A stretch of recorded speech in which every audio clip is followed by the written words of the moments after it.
આજે આપણે વઘારેલું દહીં એટલે કે દહીંની તીખારી બનાવશું.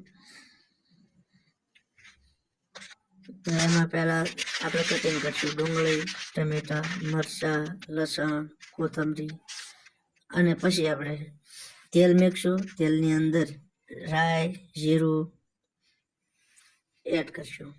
પછી નાખશું ડુંગળી અને ડુંગળી બરોબર શેડવશું. પછી ડુંગળી સળશે પછી નાખશું આપણે એમાં લસણ અને મરચાં.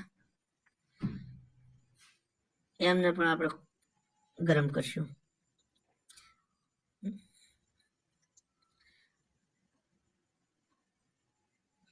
એ ગરમ ફૂલ થઈ જાય પછી આપણે એમાં થોડુંક નાખશું સ્વાદ પ્રમાણે મીઠું,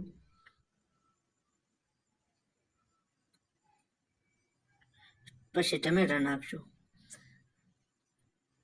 અને એમને આપણે એમને તેલમાં ગળવા દઈશું કે જ્યાં સુધી ગળી ન જાય ત્યાં સુધી. પછી એમાં નાખશું આપણે આદુ, પછી નાખશું હળદર સ્વાદ પ્રમાણે, પછી નાખશું થોડીક હિંગ. એને પણ કડીક હલાવશું.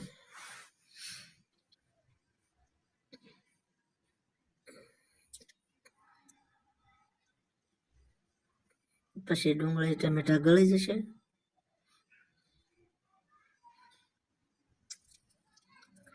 પછી નાખશું આપણે લાલ મરચું.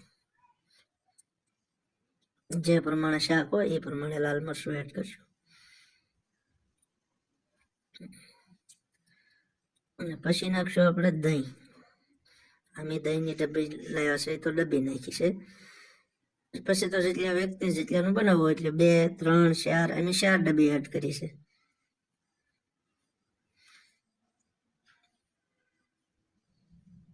પછી દહીં એડ કરીએ પછી માથે ધાણા જીરું,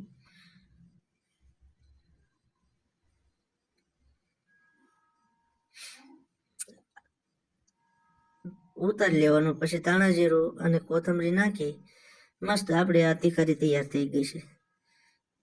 દેશી ભાષામાં તીખારી અને આમ ગણીએ તો વઘારેલું દહીં.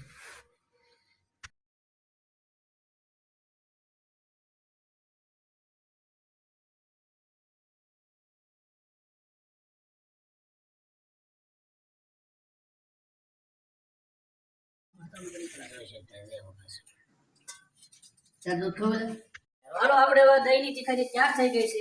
હવે આપણે રોટલા અને દહીંની તીખારી, છાશ, દૂધ જમી લઈએ.